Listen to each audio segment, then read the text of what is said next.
When we picture kings of the Middle Ages, we often imagine them in grand castles, dining in glittering halls beneath chandeliers of iron and gold.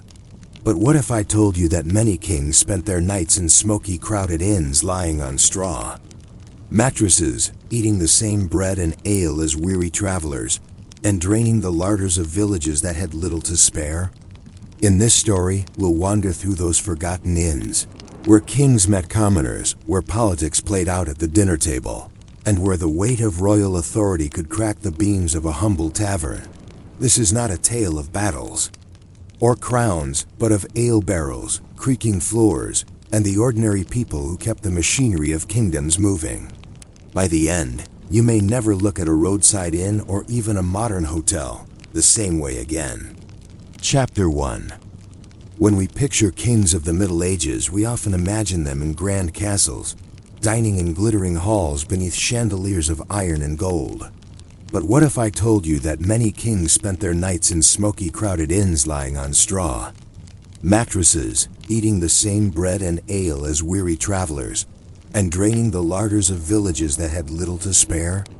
In this story, we'll wander through those forgotten inns, where kings met commoners, where politics played out at the dinner table, and where the weight of royal authority could crack the beams of a humble tavern. This is not a tale of battles or crowns, but of ale barrels, creaking floors, and the ordinary people who kept the machinery of kingdoms moving.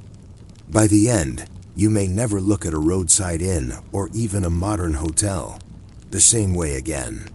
When you imagine the Middle Ages, it is easy to picture grand castles, bustling marketplaces, and knights riding through the countryside. But behind these more dramatic images was a quieter, more practical question. Where did people stay when they traveled? For ordinary pilgrims, merchants, or wandering scholars, the answer was often a modest roadside inn. Yet, for kings and rulers, the matter was far more complicated. The lodging of a monarch during a journey required planning, negotiation, and sometimes improvisation. To understand how medieval inns served kings, you first need to grasp the nature of medieval travel itself. Kings did not remain within the walls of their castles year-round. They moved from place to place, sometimes to enforce authority, sometimes to gather taxes, and often to simply maintain visibility as rulers in a society that had little in the way of newspapers or modern communication. A king was not just a figure at court, but a moving presence across his realm. This meant that inns, guesthouses, and monasteries played a vital role in sustaining royal progress. But before we imagine kings reclining comfortably at roadside taverns, it is worth noting that most inns in the medieval period were modest establishments. These inns were built primarily to serve merchants, pilgrims, and ordinary travelers. They often consisted of a common hall, a stable for animals, and a handful of small rooms. Beds were shared, food was simple, and comfort was not guaranteed. For kings and their entourages, such conditions were often inadequate. After all, a king did not travel alone. He traveled with dozens, sometimes hundreds of attendants, guards, clerks, cooks, and servants. Even a modest journey could bring with it an entourage so large that a single inn would be overwhelmed. So how did inns adapt when a king or noble entourage arrived? The answer often depended on the innkeeper, the size of the establishment, and the relationship between the monarchy and local communities. In many cases, entire inns were cleared out to accommodate the king and his court. Ordinary guests, no matter how far they had traveled, could find themselves asked to vacate. The privilege of serving a monarch was seen as both an honor and a burden. On one hand, it brought prestige. On the other, it meant providing food, space, and supplies far beyond what an inn was normally expected to handle. The logistics of serving a king were immense. Food had to be provided in vast quantities: bread, meat, ale, wine, and sometimes imported delicacies. Inns that were accustomed to cooking a few stews for passing travelers suddenly had to cater to feasts. Kitchens, often little more than a hearth and a few pots, strained under the demand. Extra supplies were sometimes brought by the royal entourage itself. Carts of provisions followed kings on the road, ensuring that the quality of their meals did not depend solely on local inns. Yet, inns remained important as local centers of hospitality. Their stables provided shelter for horses. Their courtyards could be used for guards to assemble. Their halls, humble as they were, became temporary centers of royal administration. A traveling king might hold audiences, listen to petitions, or meet local officials within the common room of an inn. For villagers, the arrival of the king at the local inn could transform an ordinary day into a memorable event, even if it caused disruption and expense. Interestingly, not all kings rejected the modest accommodations of inns. Some rulers, especially in earlier medieval centuries, were accustomed to rougher travel. The line between noble and common experience was not always as sharp as later imagined. A wooden bed stuffed with straw, a simple meal of pottage, and the warmth of a crowded hall might have been tolerable to a king used to campaigning or hunting. Still, the grandeur of monarchy required at least some adjustments. When kings stayed at inns, special chambers were often designated for them, sometimes hastily cleared of furniture to create a semblance of privacy. The relationship between kings and inns also reveals much about medieval society's balance of power. Kings were symbols of authority, but their presence placed real demands on local communities. The concept of purveyance meant that innkeepers and villagers could be required to supply food, lodging, and labor to the king's retinue, often at below market prices or even free of charge. To host a king at an inn could, therefore, be financially ruinous.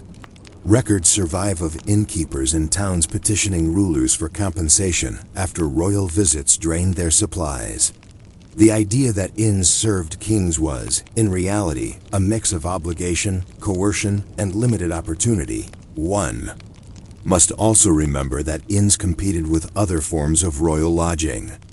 Monasteries were frequent hosts to kings, offering greater resources, larger dining halls, and more dignified quarters. Noble households, too, provided accommodations when kings passed through their lands. Inns were often a last resort, used when other options were unavailable or when a king's progress required quick stops along a busy road. Yet, precisely because of their accessibility, inns played a crucial role in maintaining the flow of royal travel across wide territories. What makes this history particularly striking is the ordinariness of it. There is no single grand story of kings and inns, no famous battle or dramatic betrayal centered in a roadside tavern. Instead, it is the accumulation of details, the number of loaves baked, the number of beds stuffed with straw, the number of barrels of ale consumed, that gives us a sense of what royal travel looked like in practice. It was not just kings issuing decrees and marching armies. It was also kings waiting for a meal at a smoky inn, their servants negotiating with an anxious innkeeper, their guards jostling with merchants for space in a crowded stable. The image of kings at inns reminds us that even the most powerful figures in medieval society were dependent on ordinary infrastructure. A crown might symbolize authority, but a hungry entourage required bread, and weary horses needed stables. In that sense, inns were part of the hidden machinery of monarchy, as essential to the exercise of power as castles or courts. And so, when you think of medieval kings, do not picture only thrones and banquets. Imagine instead a smoky hall filled with weary travelers, an anxious innkeeper calculating how much bread is left, and a king settling into a straw-stuffed bed for the night. The history of how inns served kings is not just about hospitality. It is about the way ordinary institutions supported extraordinary power. But this leads to a question that complicates the picture. If kings often imposed such heavy burdens on inns and their keepers, how did innkeepers and local communities manage these demands in the long term? Did they resist, adapt, or find ways to turn royal visits into lasting advantages?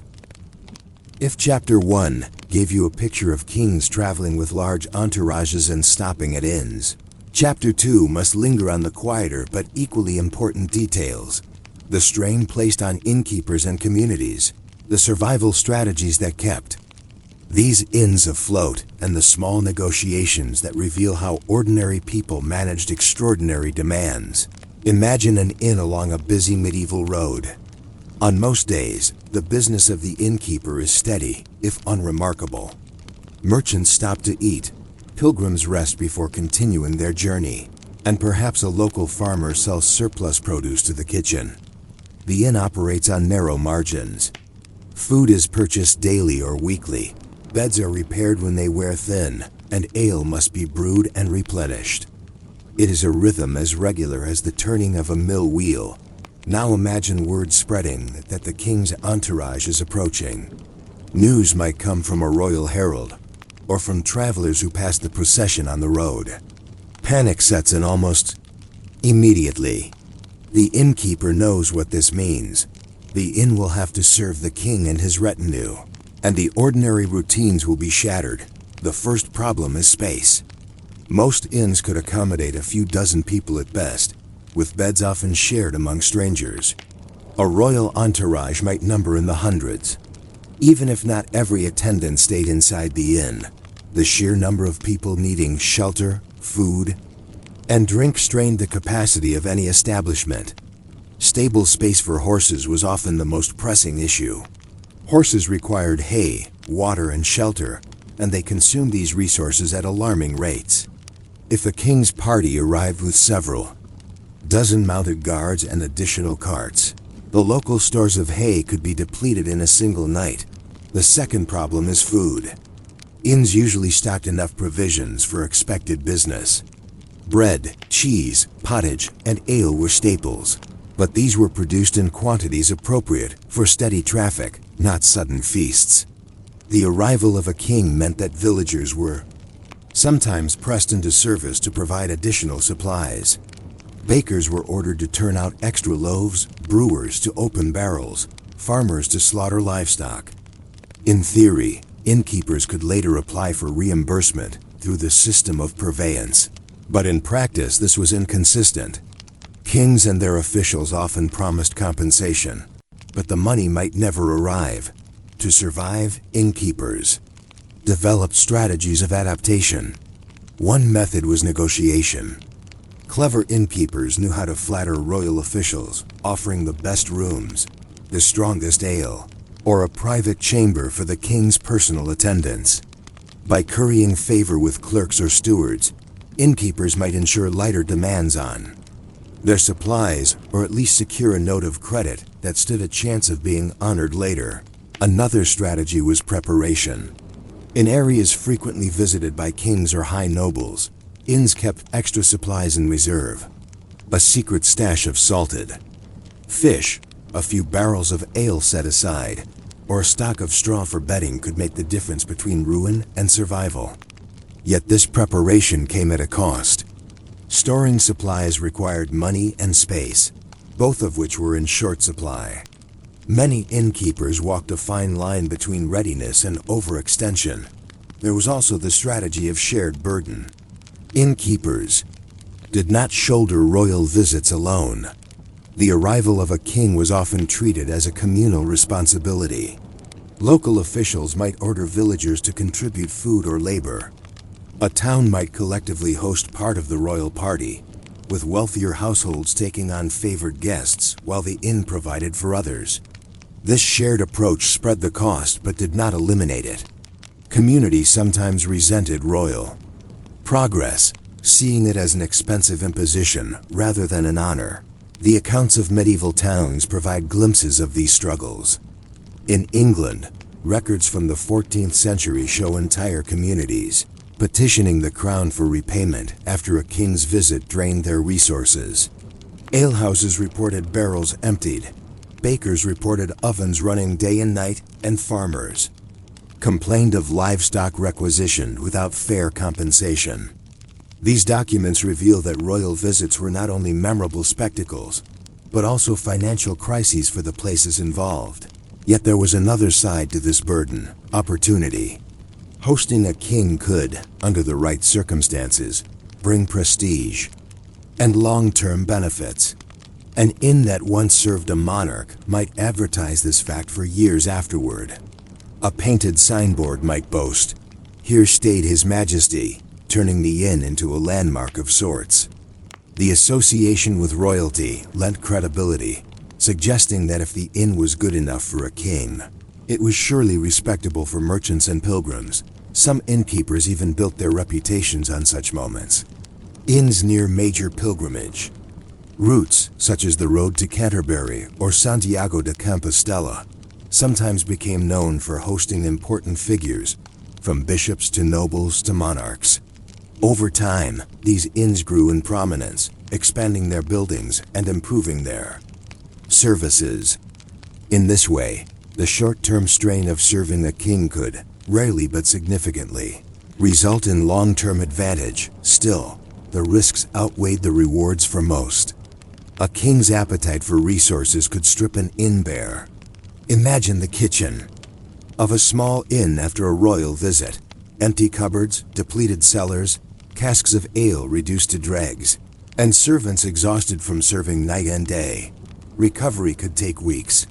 For innkeepers who relied on steady business, this gap in supplies meant lost income as ordinary travelers were turned away. Worse still, if debts piled up, innkeepers risked ruin. Some sold land or borrowed from moneylenders to cover the losses caused by royal demands. This constant tension between honor and hardship, opportunity and exploitation, defined the relationship between kings and inns. It was a microcosm of medieval power itself. The authority of the crown was unquestioned, but its exercise was felt most keenly by ordinary people. Inns, humble though they were, became sites where the realities of monarchy pressed against the limits of local survival. Beyond economics, there were also social implications. The presence of a king in a local inn disrupted daily hierarchies. Common travelers might be turned out, noble attendants might claim priority over locals, and townsfolk might be required to serve as cooks, cleaners, or porters for a night or two. The social order of an inn was appended, reshaped by the demands of royalty. The smoky hall that usually served as a space of mingling became a stage for displays of power, privilege, and deference. But here lies the most intriguing question. How did innkeepers themselves perceive this burden? Were they proud to host a king or resentful of the disruption? The surviving records do not always say, but one can imagine the mixed emotions. Pride at serving the highest in the land, anxiety over the cost, resentment at the unfairness, relief when it was over, and perhaps, in quiet moments, a certain resignation, an acceptance that to run an inn in the medieval world was to live at the mercy of forces beyond one's control. These details may seem small, even dull, yet they give us insight into the mechanics of medieval society. Kings relied on inns not because they were luxurious, but because they were practical. Inns provided the basic infrastructure of travel: food, shelter, stables, and space. They were unremarkable, yet indispensable. Without them, the movement of kings, armies, and ideas would have been far more difficult. And so as you think about the medieval inn, picture not only the travelers at their tables, but the anxious innkeeper watching the horizon, wondering whether the next party of riders carries news or burdens too great to bear. This leaves us with a question that will carry us into the next part of the story. When kings relied so heavily on inns, yet strained them to the point of collapse, what long-term impact did this relationship have on the development of hospitality, travel, and governance in the medieval world? Chapter 3. By now, you have walked with me through the corridors of a medieval inn, where straw mattresses carried the weary weight of pilgrims, where ale was drawn from oak casks into chipped mugs, and where the arrival of a king could mean either ruin or glory. We have considered the immediate struggles, the space that ran out, the food that vanished, the villagers pressed into reluctant service. But the tale of kings and inns does not end in the flickering candlelight of a smoky taproom. It extends outward, rippling through the long history of travel, governance, and commerce. Section 3 asks, what became of inns that bore the weight of royal visits? How did the seemingly small details of these encounters shape the broader patterns of medieval society? And what lasting legacy did they leave in the story of hospitality? Inns as instruments of governance. One of the most striking outcomes of the king-in relationship was the way it tied inns to the machinery of governance.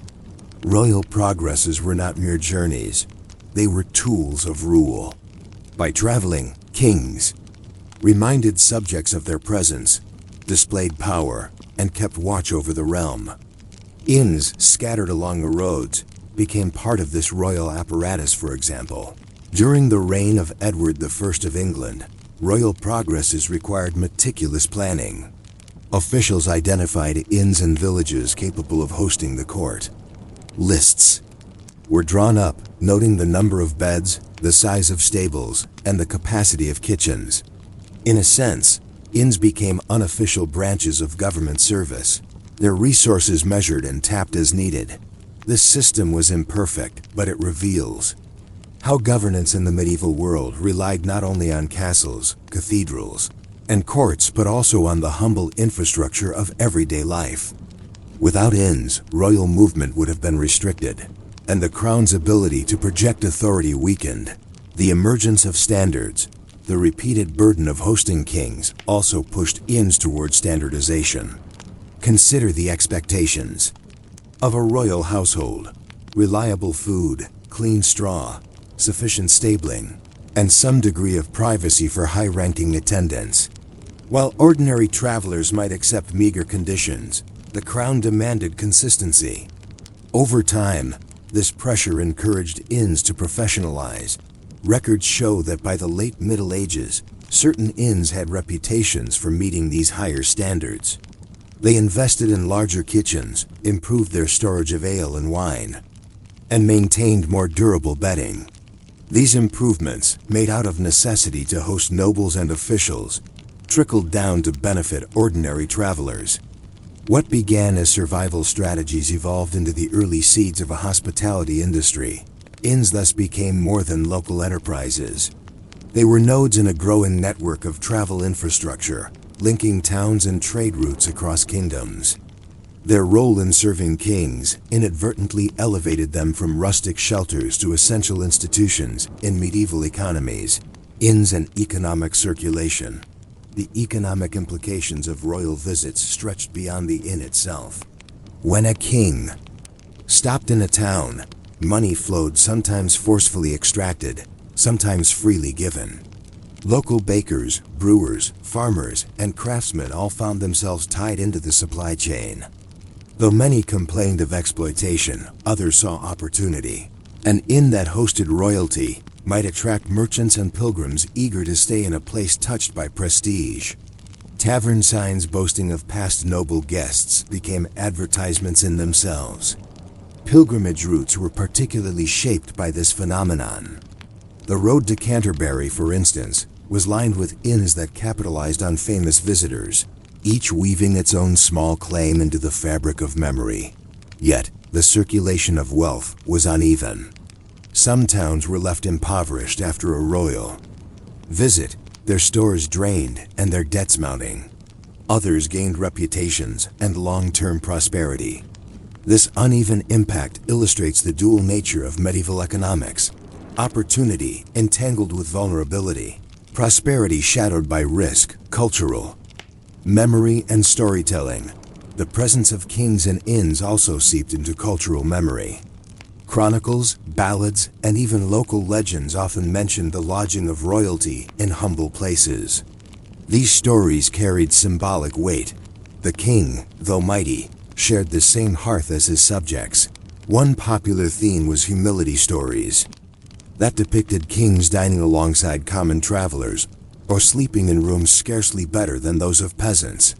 Whether these accounts were entirely accurate mattered less than the meaning they conveyed. They reminded people that kings, despite their power, were bound to the same roads, weather, and weariness as everyone else. Such stories may have been exaggerated, But they persisted because they spoke to a deeper truth. The monarchy depended on the fabric of ordinary life. Inns, with their creaking doors and smoky halls, became unlikely symbols of this interdependence, decline, and transformation. By the late medieval and early modern periods, the relationship between kings and inns began to shift. Monarchs increasingly relied on palaces, hunting lodges, and specially built way stations rather than common inns. The growth of bureaucratic states made it easier to plan royal journeys without overwhelming local communities. Yet inns did not vanish. Instead, they found new importance in serving merchants, lawyers, pilgrims, and travelers in an increasingly mobile world. The postal systems of the 16th and 17th centuries often relied on inns as relay stations, where horses could be changed and letters carried forward. Thus, while their role in directly hosting kings diminished, their centrality to travel and communication endured. In a way, the strain of royal visits had prepared inns for this transition. They had learned to manage large groups, to stock provisions, and to maintain networks of supply. These skills transferred smoothly into new forms of service, ensuring that inns remained relevant as Europe's economies and states evolved. Lessons of the inn. Reflecting on this long arc, one sees how the small details of history, the number of beds in an inn, the size of a kitchen hearth, the depth of a well-shaped broader events. The medieval inn, often dismissed as a minor feature of the past, was in fact a crucial link in the chain of governance, economy, and culture. When kings traveled, they carried with them not only their crowns and retinues, but also the weight of their authority. Inns bore this weight, sometimes to the breaking point. The stories of strained supplies, anxious innkeepers, and exhausted villagers remind us that power, in practice, depends on cooperation, sometimes coerced, sometimes voluntary, between rulers and the ruled. The legacy of these encounters can even be felt today. Modern hospitality industries, with their emphasis on standards, reputation, and service, echo the demands once placed by monarchs on medieval inns. And just as travelers today choose hotels for their reliability and prestige, so too did kings and nobles seek out inns that could guarantee comfort, order, and a touch of dignity on the road. A final reflection as you drift into thought. Picture the inn at twilight. The common hall is quiet now. The rushes have been swept, the fire has burned down to embers, and the last of the royal guards have ridden off at dawn. The innkeeper leans against the doorway, weary but relieved. The king is gone, the stables stand empty, and silence returns, yet the memory remains. The inn has been both honored and burdened, lifted and nearly broken. In this tension lies the true story of medieval hospitality. Ordinary people carrying extraordinary weight, shaping history in ways rarely remembered. So we might ask as we close this tale, when you next pass through a roadside inn, with its modest sign and its ordinary rooms, how much of this forgotten history lingers in its walls? Do the echoes of kings still whisper in the timbers, reminding us that even the humblest places can bear the weight of crowns? And that brings us to the end of tonight's journey through the quiet corners of medieval inns, where kings and common travelers alike shared meals, rooms, and restless nights. If you enjoyed drifting through this piece of history with me, I'd love for you to join our little community here at Quiet Boring Sleep. A simple like lets me know you found this calming. And subscribing means you'll always have another story waiting when you're ready to rest. Thank you for spending your time here. May your night be as peaceful as the quiet after a long day's travel in an old inn. Until next time, sleep well. Good night.